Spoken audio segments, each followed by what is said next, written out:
Your original hometown dealer, Saida, Trudeau Chrysler Jeep Dodge and Ram. Located in downtown Las Vegas, the Mob Museum offers insight into the fascinating underworld through its captivating presentation of criminal acts and actors. As News 25 continues to cover engaging landmarks across Sin City, let's check out the historical context of organized crime here in Las Vegas and across the globe.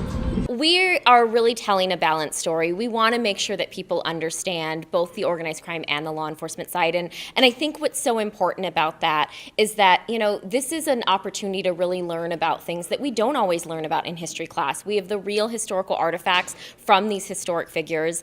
And it really is just that opportunity to explore something that impacts us to this day. Organized crime may look a lot different than it did here in Las Vegas in the 40s and 50s. We don't look like the old school mafia anymore, but it's still a part of everyday life. The 501c3 nonprofit organization is open daily from 9 o'clock a.m. until 9 o'clock p.m. We are so proud to have 4 full floors of exhibits that really do cover a ton of important topics.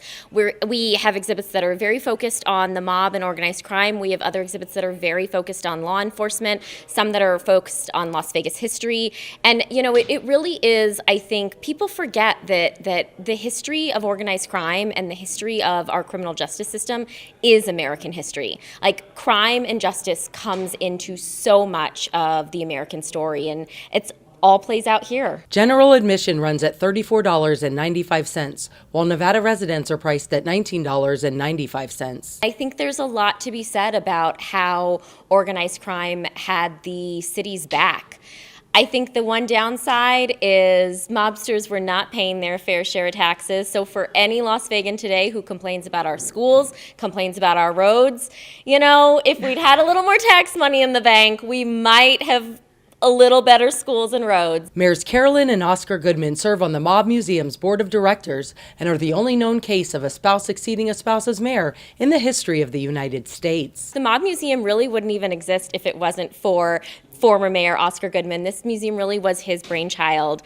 For people who don't know, he was a former alleged mob attorney. He'd want that alleged in there. And, just such a wonderful resource for us. He knows the history. He tried cases right here in this courtroom. And it's just, it's so wonderful to have supporters like that in our community. Smooth like OJ. Yes.